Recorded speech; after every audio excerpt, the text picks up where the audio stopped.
एक आदमी जो अचानक पता नहीं कहां गायब हो गया।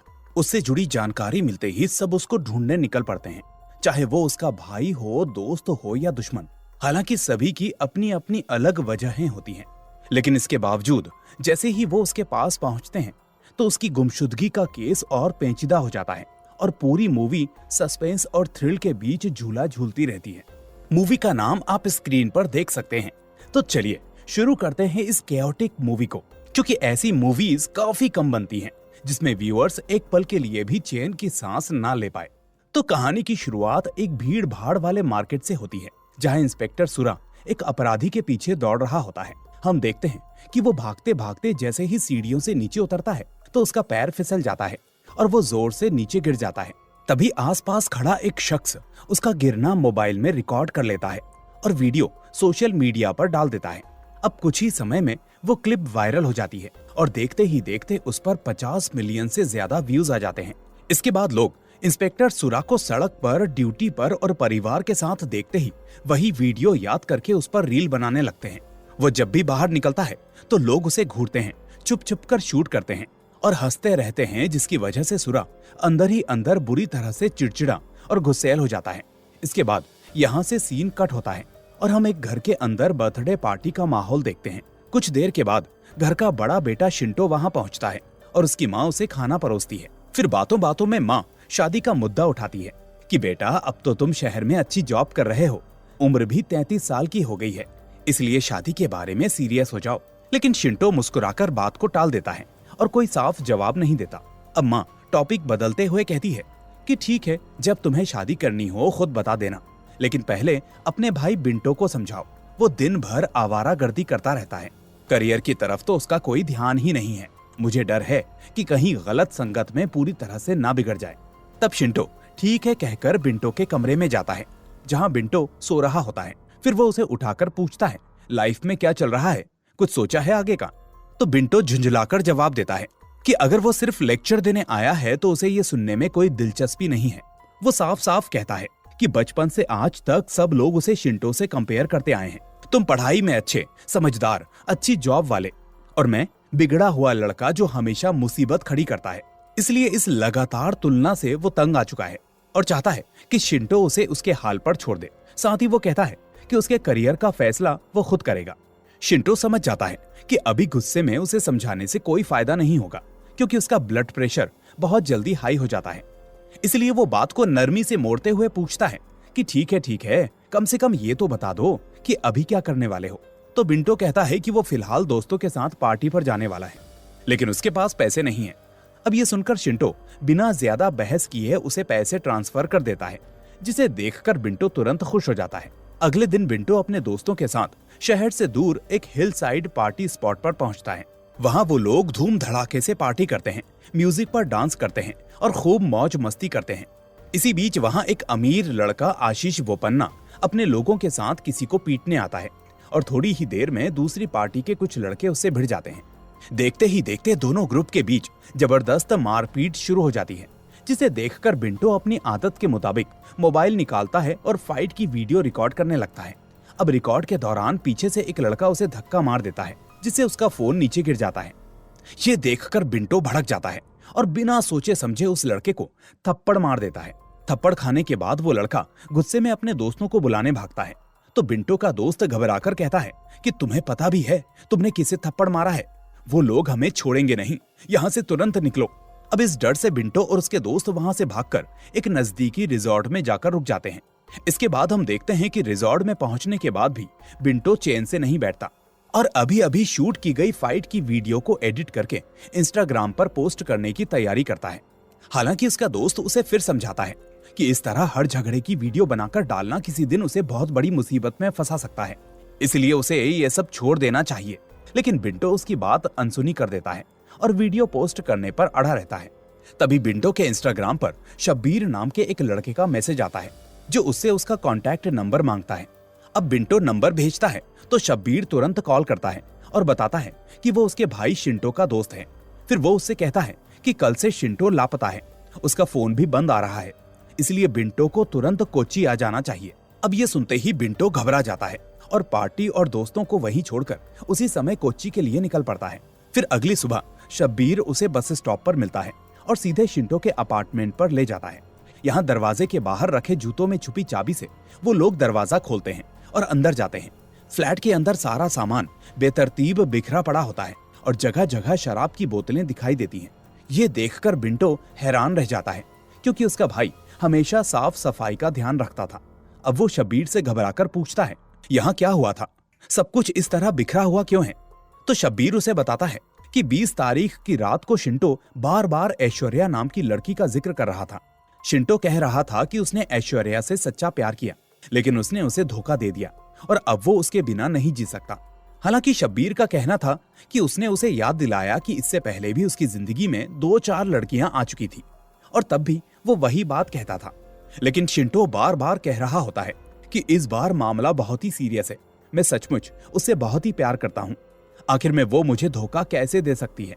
अब शब्बीर को लगता है कि शिंटो ने बहुत ज्यादा शराब पी ली है, इसलिए वो बार बार वही बात दोहरा रहा है। वो उसे थोड़ा शांत छोड़कर कहता है कि मैं वॉशरूम से होकर आता हूँ। लगभग 5 मिनट के बाद जब शब्बीर बाहर आता है तो देखता है कि फ्लैट में शिंटो कहीं नहीं है। वो पूरे घर और आसपास बहुत ढूंढता है, लेकिन शिंटो का कोई पता नहीं चलता। तभी वो घबराकर बिंटो को कॉल करता है और उसे कोची बुला लेता है। बिंटो पूरी बात सुनकर सबसे पहले पूछता है, क्या तुमने उसके ऑफिस में पता किया? तो शब्बीर बताता है, उसने तो 2 महीने पहले ही जॉब छोड़ दी थी, तुम्हें नहीं पता था? अब ये सुनकर बिंटो और ज्यादा परेशान हो जाता है कि उसके भाई ने इतनी बड़ी बात उससे छुपाई। फिर वो पुलिस में मिसिंग कंप्लेंट की बात करता है, लेकिन उससे पहले दोनों तय करते हैं कि पहले ऐश्वर्या से मिलकर सच पता करेंगे।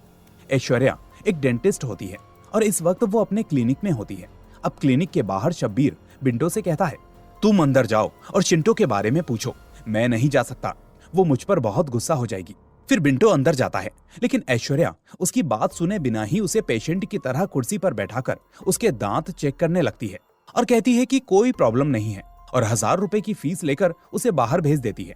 अब बाहर आकर बिंटो शब्बीर से कहता है कि उसने तो बात करने का मौका ही नहीं दिया। शब्बीर उसे फिर से अंदर जाने के लिए कहता है और इस बार दोनों साथ में क्लिनिक में घुसते हैं। अब बिंटो सीधे ऐश्वर्या पर तंज कसते हुए कहता है, तुमने मेरे भाई को धोखा दिया है, अब पता नहीं वो कहाँ है, बताओ उसके साथ क्या किया? तो ये सुनते ही ऐश्वर्या भड़क कर कहती है, मैंने नहीं, तुम्हारे भाई शिंटो ने मुझे धोखा दिया है। अब मैं उसके बारे में एक शब्द भी सुनना नहीं चाहती, निकल जाओ यहाँ से वरना पुलिस बुला लूंगी। इस तरह वो दोनों को क्लिनिक से बाहर निकाल देती है। अब क्लिनिक से बाहर आकर बिंटो का गुस्सा और ज्यादा बढ़ जाता है। वो कहता है, इस लड़की को सबक सिखाना पड़ेगा, लेकिन पहले भाई को ढूंढते हैं। चलो पुलिस स्टेशन चलकर मिसिंग रिपोर्ट लिखवाते हैं। पुलिस स्टेशन पहुंचने पर बिंटो की नजर इंस्पेक्टर सुरा पर पड़ती है। यहाँ सुरा भी तुरंत उसे पहचान जाता है, क्योंकि जिस दिन वो चोर को पकड़ते हुए सीढ़ियों से गिरा था, वही बिंटो उसकी वीडियो बनाकर वायरल करने वाला लड़का था। उस वायरल क्लिप के बाद से ही सुरा हर जगह मजाक का पात्र बन गया था और अंदर ही अंदर उस लड़के को ढूंढ रहा था। अब वो वही चेहरा अपने सामने देखता है तो उसका गुस्सा और भी बढ़ जाता है, लेकिन फिर भी बिंटो और शब्बीर किसी तरह से शिंटो की मिसिंग कंप्लेंट दर्ज करवा देते हैं। कंप्लेंट के बाद इंस्पेक्टर सुरा औपचारिक तौर पर कहता है कि वो जांच शुरू करेगा और शिंटो के फ्लैट की जांच करने पहुंच जाता है। यहाँ बिखरा हुआ सामान और शराब की बोतलें देखकर वो बिंटो को अंदर वाले कमरे में बुलाता है और दरवाजा बंद कर देता है। अब अकेले में सुरा उसे डांटते हुए कहता है, तुम्हारी उस वीडियो की वजह से मेरा जीना हराम हो गया है, सब लोग मुझ पर हंसते हैं, डिपार्टमेंट के अंदर मेरी नाक कट गई है। तुम्हारे पास अब 2 ही रास्ते हैं, या तो खुद अपने भाई को ढूंढो या फिर जैसा मैं कहूँ वैसा करो, वरना मैं भी तुम्हारे ऐसे ही वीडियो बनाकर सोशल मीडिया पर डाल दूंगा, तब तुम्हें पता चलेगा कि वायरल होने पर कैसा लगता है। और ये कहकर वो कमरे से निकल जाता है। अब बाहर जाकर शब्बीर घबराकर पूछता है, क्या हुआ, इंस्पेक्टर ने क्या कहा? तो बिंटो उसे बताता है कि ये वही इंस्पेक्टर है जिसकी गिरने वाली वीडियो उसने वायरल की थी। इसी वजह से वो इंस्पेक्टर गुस्से में है और अब असली तलाश उन्हीं दोनों को करनी होगी। ये सुनकर शब्बीर और परेशान हो जाता है और कहता है कि ठीक है, मैं अभी घर जा रहा हूँ, आगे जो होगा बाद में देखते हैं।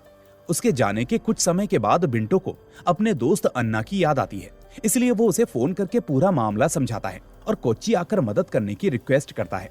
लेकिन अन्ना बहाना बनाते हुए कहता है कि वो फिलहाल गोवा में है, इसलिए आ नहीं सकता। हालांकि वो एक हैकर दोस्त का नंबर दे सकता है जो मदद कर देगा। इस तरह से वो बिंटो को सुरेश नाम के हैकर का कॉन्टैक्ट नंबर दे देता है। अब थोड़ी देर के बाद सुरेश बिंटो से मिलने आता है। वो हालात सुनकर कहता है कि ये काम मुश्किल है, लेकिन तुम मेरे दोस्त के दोस्त हो इसलिए 15,000 रुपए में कर दूंगा। तो बिंटो कहता है कि मेरा भाई मिल गया तो वही तुम्हें 15,000 रुपए दे देगा। जिस पर सुरेश साफ बोलता है कि वो एडवांस के बिना काम शुरू नहीं करेगा। अब बिंटो मजबूरी में कहता है कि उसके पास सिर्फ 500 रुपए हैं।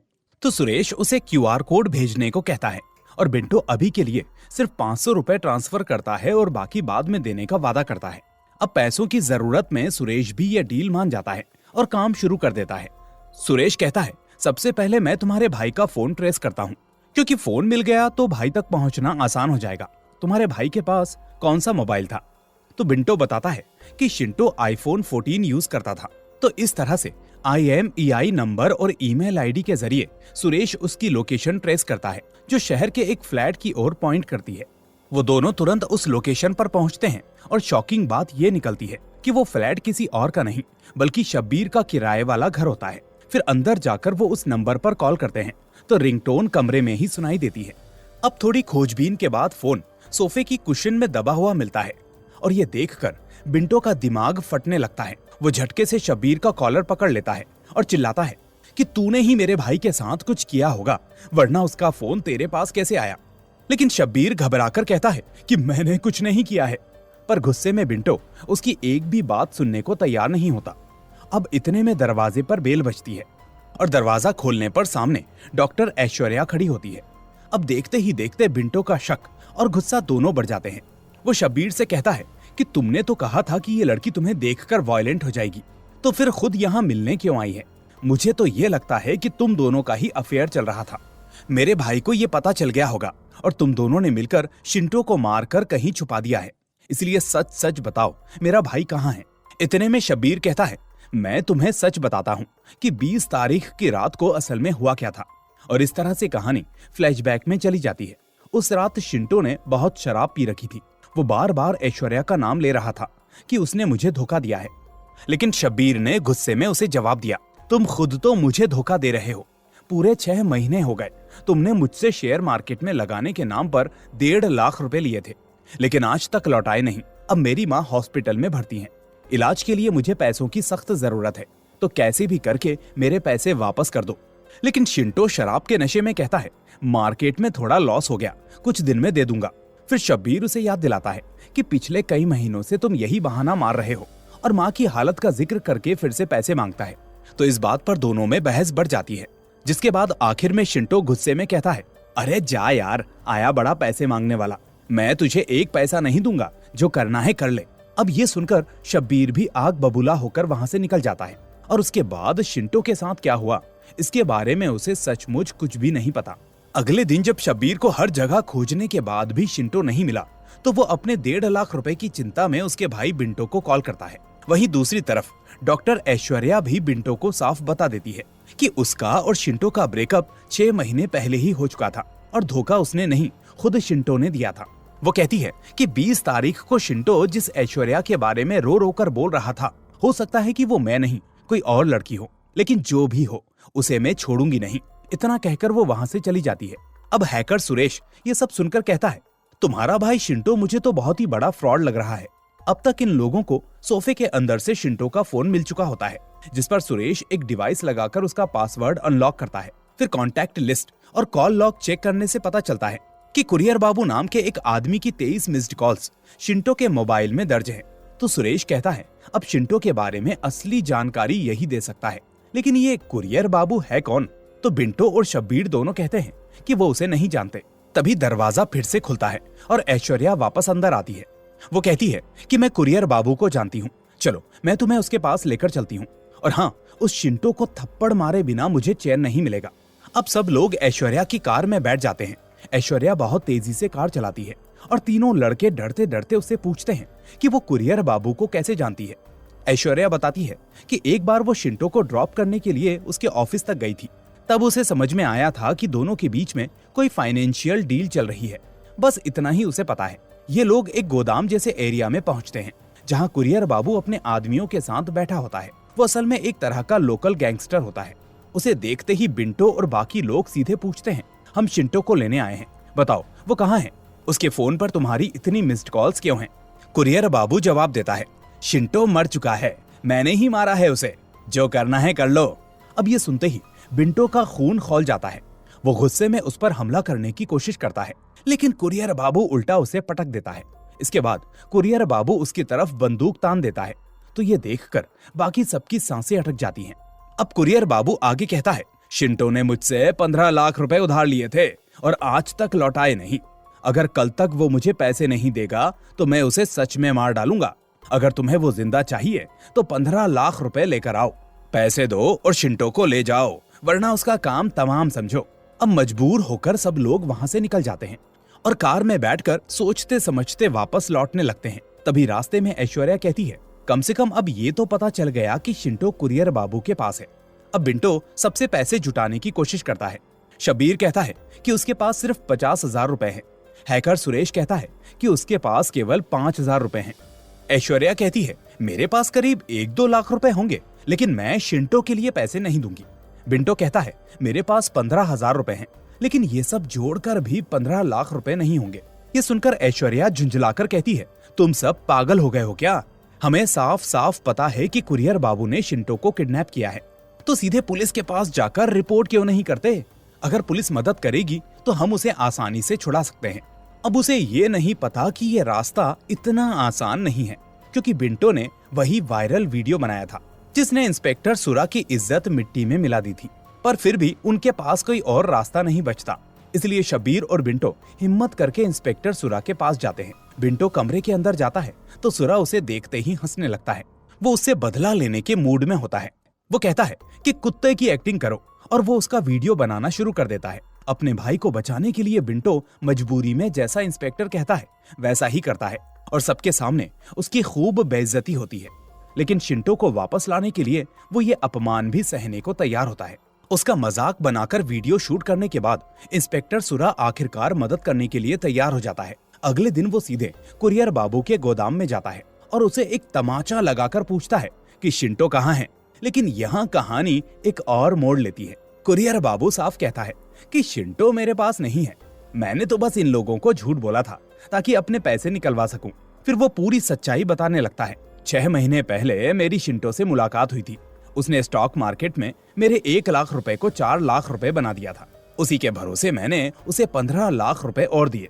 उसने कहा था कि क्रिप्टो में इन्वेस्ट करके पैसे डबल कर देगा, लेकिन उसके बाद वो पैसे लेकर गायब हो गया। कुरियर बाबू आगे बताता है, 20 तारीख की रात को मैं नशे में सड़क से गुजर रहा था। तभी मुझे शिंटो रास्ते पर लड़खड़ाते हुए मिला। वो भी शराब के नशे में था। मैं उसे अपनी गाड़ी में बैठाकर अपने गोदाम ले आया और पैसे वापस मांगने लगा। वो कहता रहा कि उसके पास पैसे नहीं है। मैंने धमकाकर कहा कि अगर पैसे नहीं दिए तो गोली मार दूंगा। तो वो उल्टा बोलने लगा कि हाँ हाँ मार दो, इस गन से उड़ा दो मुझे। उसने इतनी पी रखी थी और ब्रेकअप की वजह से वो इतना टूट चुका था कि उसे अपनी जान की परवाह ही नहीं थी। तब मैंने सोचा कि इसे मारकर अभी मुझे कुछ फायदा नहीं होगा, पैसे बाद में भी निकलवा सकता हूँ। वो बताता है कि इसीलिए मैंने उसे कंटेनर वाले जंक्शन के पास उतार दिया, और इसके आगे क्या हुआ मुझे सच में नहीं पता। इसके बाद इंस्पेक्टर सुरा उसे चेतावनी देता है, ठीक है, तुम्हारी बात में कितनी सच्चाई है मैं चेक करूंगा, लेकिन अगर तुमने झूठ बोला या उसके साथ कुछ किया तो मुझसे बुरा कोई नहीं होगा। अब कुरियर बाबू की बात सुनकर बिंटो और उसके साथी फिर से बेचैन हो जाते हैं, क्योंकि इस बार भी शिंटो सीधे उनके हाथ नहीं लगता। इंस्पेक्टर और सब लोग जंक्शन पर जाकर रात का सीसीटीवी फुटेज चेक करते हैं। वहां फुटेज में साफ दिखता है कि कुरियर बाबू सच बोल रहा था। उसने रात में शिंटो को वहीं उतारा था। फिर फुटेज देखने के बाद इंस्पेक्टर बताता है, इस जगह से 1 किलोमीटर आगे एक और जंक्शन है, वहां का सीसीटीवी भी चेक करना होगा, क्योंकि अगर शिंटो उस तरफ गया होगा तो वहां दिख जाएगा। नहीं तो इस रोड की दूसरी तरफ जो तालाब है वहां भी देखना पड़ेगा कि कहीं उसने खुद की जान तो नहीं ले ली। इसके बाद टीम उस रास्ते से गुजरी हर बड़ी और छोटी गाड़ी का नंबर नोट करती है और लिस्ट में दिए गए हर ड्राइवर को कॉल करके पूछती है कि क्या उन्होंने उस रात किसी शिंटो नाम के लड़के को लिफ्ट दी थी। अब कई कॉल्स के बाद एक ट्रक ड्राइवर बताता है, हाँ सर, मैंने एक लड़के को लिफ्ट दी थी। वो रास्ते भर रोता जा रहा था। मैंने उसे सुबह करीब 5 बजे कुर्क में उतार दिया था। उसके बाद वो कहाँ गया मुझे नहीं पता। इंस्पेक्टर ये बात बिंटो और बाकी लोगों को बताता है और कहता है, तुम्हारा भाई कुर्क तक गया है। अब मैं ये केस वहीं के इंस्पेक्टर को ट्रांसफर कर सकता हूँ।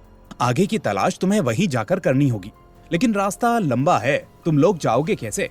अब ये सोचकर उसे एक आइडिया आता है और वो उन्हें फिर से कुरियर बाबू के पास लेकर जाता है। वो कुरियर बाबू से कहता है तुम्हारा भी पैसा इसी लड़के से अटका है, इसलिए तुम्हें भी इनके साथ मिलकर शिंटो को ढूंढना होगा। अगर चिंटो मिल गया तो तुम्हें तुम्हारे पैसे भी वापस मिल सकते हैं। अब पहले तो कुरियर बाबू इंस्पेक्टर का साथ देने से साफ मना कर देता है, लेकिन सुरा उसे उसके पुराने एनआरआई वाले मामले को याद दिलाता है कि अगर वो कोऑपरेट नहीं करेगा तो पुरानी फाइल फिर से खोल दी जाएगी। अब ये सुनकर कुरियर बाबू समझ जाता है कि दोबारा उस केस में फंसना उसके लिए बहुत महंगा पड़ेगा, इसलिए वो शिंटो को ढूंढने के लिए इनके साथ जाने के लिए तैयार हो जाता है।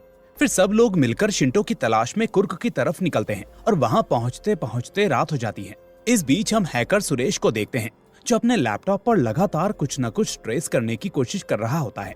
तभी अचानक उसे बहुत ही चौंकाने वाली बात पता चलती है। वो सबको बुलाकर कहता है, मैंने शिंटो का इंस्टाग्राम हैक करके देख लिया है। उसकी फ्रेंड लिस्ट में ऐश्वर्या बोपन्ना नाम की एक लड़की है। शिंटो ने उसके हर पोस्ट पर लाइक और कमेंट किया है। ऊपर से दोनों के बीच प्यार भरी चैट भी चल रही है। और ये हमारी दोस्त डॉक्टर ऐश्वर्या नहीं बल्कि एक दूसरी ऐश्वर्या बोपन्ना है, जिसके साथ में उसका असली ब्रेकअप हुआ था। मैंने इंस्टाग्राम पर उसकी प्रोफाइल भी चेक की है। कल और परसों उसकी शादी है। मुझे लगता है कि तुम्हारा भाई शिंटो उसी शादी को रोकने के लिए यहाँ आया होगा, लेकिन वो शादी तो विराजपेट में होने वाली है। अब ये सुनकर बिंटो हैरान होकर कहता है, मुझे यकीन नहीं होता कि मेरा भाई ऐसा कुछ करने की सोच भी सकता है। वो तो बहुत ही सीधा साधा इंसान है। तभी शब्बीर जवाब देता है, हमें भी हमेशा यही लगता था, लेकिन अभी तुम्हारे भाई के बारे में जो बातें सामने आ रही हैं, वो खुद ही बहुत ही ज्यादा शॉकिंग है। हो सकता है कि ये बात भी सच हो, हमें जाकर देखना पड़ेगा। अब सब लोग गाड़ी में बैठकर विराजपेट यानी ऐश्वर्या बोपन्ना के घर की तरफ निकल जाते हैं। वहां पहुंचने पर उनकी मुलाकात सबसे पहले ऐश्वर्या बोपन्ना के पिता से होती है। पूछने पर ये लोग खुद को ऐश्वर्या के दोस्त बताकर अंदर चले जाते हैं। हमारे साथ वाली डॉक्टर ऐश्वर्या ऊपर जाकर उस लड़की से अकेले में बात करने की कोशिश करती है, क्योंकि उसे उम्मीद है कि शिंटो के बारे में असली सच वही बताएगी। इसी समय हम देखते हैं कि वही रईस लड़का आशीष बोपन्ना भी वहां मौजूद होता है, जो दरअसल ऐश्वर्या बोपन्ना का भाई होता है। अब कुछ देर बात करके डॉक्टर ऐश्वर्या नीचे लौटती है और सबको बताती है कि उस लड़की ने बताया कि कुछ साल पहले उसने शिंटो के साथ मिलकर एक बिजनेस शुरू किया था और इसी के दौरान दोनों में प्यार हो गया। बाद में बिजनेस में भारी नुकसान होने लगा तो ऐश्वर्या ने शिंटो से ब्रेकअप कर लिया और वो 2 साल के लिए पढ़ाई करने विदेश चली गई। अब वापस आकर उसकी शादी एक अमीर लड़के से तय हुई है, इसी वजह से वो यहाँ आई है। वहाँ आने के बाद शिंटो ने उसे धमकी दी कि वो उसकी शादी बिगाड़ देगा। उस लड़की ने मुझसे कहा कि तुम शिंटो की दोस्त हो ना, तो प्लीज उससे कहना कि मेरी शादी मत तोड़े, उसे रोक लो, उसे कहो कि मुझे भूल जाए, वरना मेरा भाई बहुत बड़ा गुंडा है, वो उसे मार डालेगा। अब इसी दौरान जब वो लोग बात कर रहे होते हैं तो वही लड़का आशीष बोपन्ना वहां से गुजरता है। उसे देखते ही बिंटो को अचानक कुछ याद आता है। उसे वही पार्टी वाली रात याद आती है जब वो और उसके दोस्त हिल साइड पार्टी में गए थे और वहां एक अमीर लड़का हंगामा कर रहा था। विंटो ने उसकी वीडियो रिकॉर्ड की थी। इसके बाद वो दोबारा वही वीडियो ध्यान से देखता है तो उसे शॉर्ट्स में अपने भाई शिंटो की झलक दिखाई देती है। इसका मतलब साफ हो जाता है कि शिंटो इसी ऐश्वर्या बोपन्ना के साथ हुए ब्रेकअप के बाद रो रहा था और उसी के भाई आशीष बोपन्ना से बदला लेने के लिए उस पार्टी में पहुंचा था। शायद वो नशे की हालत में कुछ कर नहीं पाया और अब शक यही है कि आशीष ने ही शिंटो के साथ कुछ किया होगा या उसे कहीं बंदी बनाकर रखा होगा। अब ये सब समझ में आने के बाद बिंटो साइड में जाकर रोने लगता है कि उसका भाई कितने खतरनाक लोगों के चक्कर में फंस गया है, क्योंकि ये परिवार तो पूरे एरिया में गुंडागर्दी के लिए बदनाम है। लेकिन शब्बीर आगे बढ़कर उसे हिम्मत देता है, टेंशन मत लो, हम सब मिलकर शिंटो को वापस लाएंगे, चाहे जो हो जाए, उसे अकेला नहीं छोड़ेंगे। अब इसी बीच ऐश्वर्या बोपन्ना के पिता इन सबसे कहते हैं, अब तुम लोग मेरी बेटी के दोस्त हो, घर तक आए हो तो शादी में रुको, कल शादी अटेंड करके ही जाना। वो अपने बेटे आशीष को बुलाता है और मेहमानों का रहने खाने का इंतजाम करने को कहता है। अब आशीष बोपन्ना उनसे मिलता है। ये सभी उसे अपने नकली नाम बताते हैं और वो उन्हें अपने फार्म हाउस पर ठहराने के लिए ले जाता है। फार्म हाउस पर बिंटो और उसके दोस्त आशीष पर नजर रखते हैं कि किसी तरह से उससे शिंटो के बारे में कोई सुराग मिल जाए। एक सीन में आशीष और उसके दोस्त ड्रिंक कर रहे होते हैं। तभी बिंटो शराब मांगने के बहाने वहां जाता है और बातचीत के दौरान उसकी नजर आशीष के फोन पर पड़ती है, जहां उसे अपने भाई शिंटो की फोटो दिखाई देती है। वो तुरंत शराब लेकर कमरे में लौटता है और दोस्तों से कहता है, आशीष के मोबाइल में मेरे भाई शिंटो से जुड़ी कुछ फोटोज हैं, जरूर कुछ ना कुछ राज छुपा हुआ है। ये सुनकर हैकर सुरेश कहता है, तुम लोग किसी तरह से फोन मेरे पास लाओ, फिर मैं उसके अंदर से सारी इंफॉर्मेशन निकाल लूंगा। अब सब लोग मिलकर आशीष का मोबाइल चोरी करने की प्लानिंग करते हैं। तभी बाहर उसी गाड़ी के ऊपर कुछ गिर जाता है और जोर की आवाज होती है। ये पता चलने पर आशीष गुस्से में बाहर जाता है और वॉचमैन को पकड़कर पीटने लगता है। जब गाड़ी पर कुछ गिरा तब तुम सो रहे थे क्या? उसी समय अंदर कमरे में हमारे लोग आशीष का मोबाइल ढूंढते हैं, लेकिन उन्हें फोन कहीं नहीं मिलता, क्योंकि मोबाइल तो आशीष के पास ही होता है। अब बाहर शोर सुनकर ऐश्वर्या बोपन्ना भी वहां आ जाती है और उसे देखते ही आशीष वॉचमैन को छोड़ देता है और बहन के सामने नॉर्मल बनने की कोशिश करता है। वो सबको कहता है कि शादी में अच्छे से तैयार होकर जाना और वहां से चला जाता है। और इस तरह से इनका पहला मोबाइल चोरी करने का प्लान वहीं पर पूरी तरह से फ्लॉप हो जाता है। अब थोड़ी देर के बाद हम देखते हैं कि हैकर सुरेश कहता है कि वो आशीष बोपन्ना हमारी ऐश्वर्या पर पूरा लट्टू हो चुका है। हम इस बात का फायदा उठाएंगे और शादी में घुसकर उसका मोबाइल निकाल लेंगे। अब ये सब लोग शादी में पहुंचते हैं, जहां डांस और गाने का प्रोग्राम शुरू हो चुका होता है। उधर डांस फ्लोर के पास ही ऐश्वर्या जानबूझकर आशीष के पास आकर टकरा जाती है और उसी समय एक वेटर के हाथ से ड्रिंक उसके ऊपर गिर जाती है। अब ऐश्वर्या बहाना बनाकर कहती है, आशीष मेरी एक फोटो लो ना और मुझे दिखाओ, मुझे देखना है कि मेरा ड्रेस कितना खराब हुआ है। आशीष अपने मोबाइल से उसकी फोटो क्लिक करता है और उसे दिखाने के लिए करीब आ जाता है। अब दोनों को यूं करीब करीब देखकर वहीं शब्बीर की नजर पड़ती है। शब्बीर जो अंदर ही अंदर ऐश्वर्या को पसंद करने लगा था, उन्हें करीब देखकर जलन महसूस करता है। ऊपर से उसने शादी में बहुत ही ड्रिंक कर रखी थी, तो उसे नशा भी चढ़ चुका होता है। फिर वो नशे में झूमता हुआ सीधे आशीष के पास आता है, झटके से उसका फोन छीन लेता है और उसे डांटने लगता है। इस वक्त वो पूरी तरह से भूल चुका होता है कि इस फोन को सुरेश तक पहुंचाना है, लेकिन किस्मत से बिंटो मौके पर तुरंत रिएक्ट करता है। वो फोन शब्बीर के हाथ से ले लेता है और फटाफट हैकर सुरेश के पास पहुंचा देता है, जबकि शब्बीर बाहर से सिर्फ आशीष को बेवकूफ बनाता रहता है और बातों में उलझाए रखता है। इधर सुरेश एक कोने में जाकर तेजी से मोबाइल को अनलॉक और हैक करता है। थोड़ी ही देर में उसे एक बड़ा ट्विस्ट पता चलता है। दरअसल इसी आशीष ने शिंटो को किडनैप किया था और उसे अपनी फैक्ट्री के अंदर बंद करके रखा हुआ है। अब ये सच्चाई सामने आते ही सुरेश तुरंत मोबाइल वापस कर देता है, ताकि ऐसा लगे कि वो बस शादी से निकल ही रहे हैं, जबकि असल में वो सीधे उस फैक्ट्री की तरफ जा रहे होते हैं। फैक्ट्री पहुंचने पर वो लोग अंदर घुसते हैं और देखते हैं कि सच में शिंटो को रस्सियों से बांधकर वहां कैद करके रखा गया है। सबसे पहले गुस्से में सब लोग एक एक करके उसे थप्पड़ जड़ते हैं, क्योंकि उसकी हरकतों की वजह से सबको बेइज्जती, खतरा और इतना झंझट झेलना पड़ा। और कुछ लोगों को तो उसने सीधे सीधे पैसों में धोखा भी दिया था। लेकिन फिर भी जब बिंटो अपने भाई को जिंदा और सलामत देखता है तो उसके गले लगकर रो पड़ता है। वो उसे डांटते हुए पूछता है, भाई तुम्हें यहाँ आने की क्या जरूरत थी? वो लड़की तुमसे प्यार नहीं करती, उसके लिए अपनी जान खतरे में क्यों डाली? शिंटो जवाब देता है, मैं यहाँ उस लड़की के लिए नहीं आया था, मैं यहाँ अपने 20 लाख रुपए लेने के लिए आया था। जब हमने बिजनेस शुरू किया था तो उसने इमरजेंसी का बहाना बनाकर मुझसे 20 लाख रुपए उधार लिए थे और फिर पैसे लेकर फौरन विदेश चली गई। अब 2 साल के बाद वो यहाँ शादी करके आई है, तो मैं अपने पैसे वापस लेने आया था, लेकिन उसके भाई आशीष ने मुझे पकड़कर मारपीट की और इस फैक्ट्री के अंदर बंदी बनाकर रख दिया।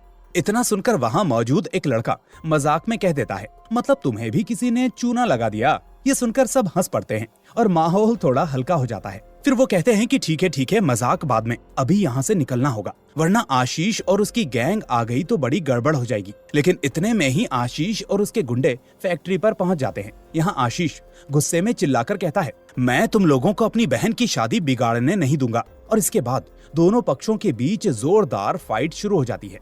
अब लड़ते लड़ते बिंटो और उसका दोस्त ऊपर देखते हैं। ट्री के अंदर लटका हुआ मधुमक्खियों का एक बड़ा सा छत्ता नजर आता है। शब्बीर तुरंत लाइट को बंद करने के लिए दौड़ता है, जबकि बाकी लोग मधुमक्खी के छत्ते पर पत्थर मारते हैं और खुद अंधेरे में जाकर छुप जाते हैं। अब जैसे ही शब्बीर फिर से लाइट चालू करता है तो खुद भी साइड में जाकर छुप जाता है। सैकड़ों मधुमक्खियां गुस्से में आशीष और उसके गुंडों पर टूट पड़ती हैं। वो सब चीखते चिल्लाते हुए इधर उधर भागने लगते हैं और उनकी हालत बुरी हो जाती है। इसी अफरा तफरी का फायदा उठाकर बिंटो, शिंटो, सुरेश, शब्बीर और बाकी सब वहाँ से जैसे तैसे बचकर निकल जाते हैं। इसके बाद वो सीधे शादी में पहुँचते हैं, क्योंकि शिंटो को अभी भी अपने 20 लाख रुपए चाहिए होते हैं। वो ऐश्वर्या बोपन्ना के पास जाकर सीधा कहता है, मुझे मेरे 20 लाख रुपए वापस चाहिए। लेकिन वो लड़की जवाब देती है, तुम अपने पैसे भूल जाओ, तुम्हें क्या लगा इतने सालों बाद मैं तुम्हारे पैसे लौटाऊंगी? अगर मेरे भाई को ये बात पता चल गई तो वो तुम्हें जिंदा नहीं छोड़ेगा। तभी शिंटो बाहर से शांत रहते हुए मुस्कुराता है, एक मासूम सा भाव बनाकर उससे कहता है,